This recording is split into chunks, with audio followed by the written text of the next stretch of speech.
pasta alla Norma.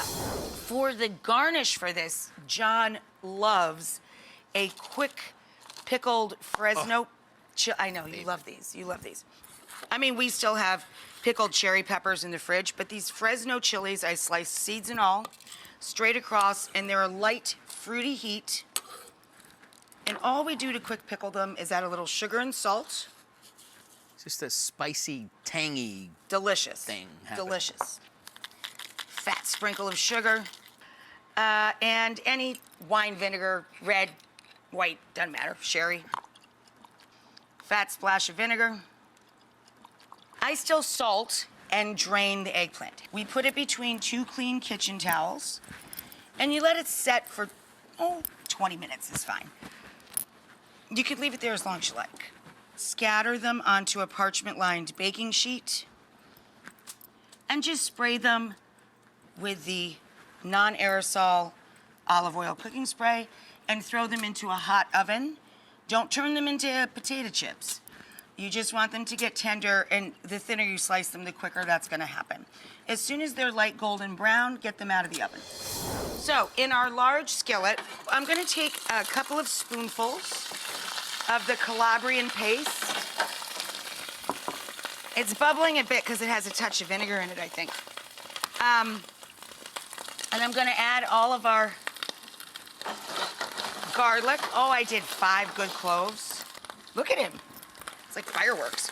And I'm gonna dump in all of those fresh tomatoes. What you can do, and this is gilding the lily, I like to add a little turn of the pan of sweet vermouth, which is fortified wine, and it makes the sauce kind of sweet tart at the same time.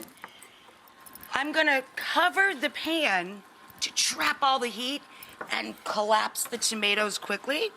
But for a second, I'm gonna turn it up even higher. I'm gonna turn it up to medium high so that we can cook out most of the alcohol in the vermouth and get the flavor to concentrate and get syrupy and sugary for us. We always salt our water once it's boiling so we don't scar the pot, and to flavor the pasta itself. This is a red pepper casarecchi. But I really like this because it's big and chunky, and we're using the cherry tomatoes and we're using the roasted eggplant.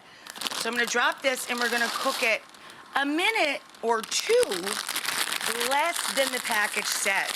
Because we're gonna toss all of the pasta with all the sauce, so we want it to be able to continue to cook without becoming overcooked. Fresh oregano and a little torn basil goes into the sauce itself. And I'm gonna take the tops off of a good stem and tear it.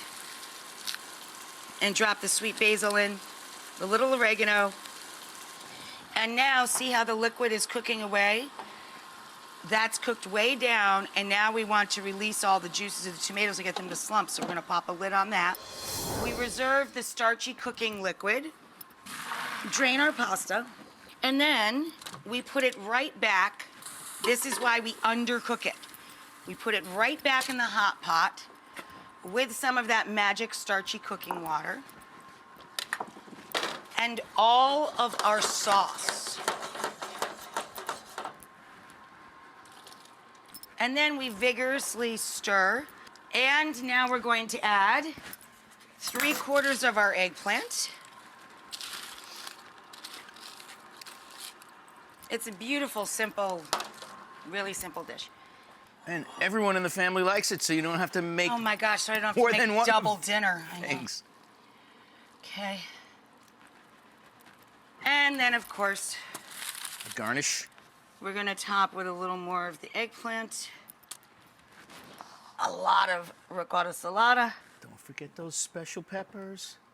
Yes, honey, I'm getting there. Parsley and mint. And the pickled Fresno, Italian red little chili finger peppers we use for this too. The quick pickled cherry peppers.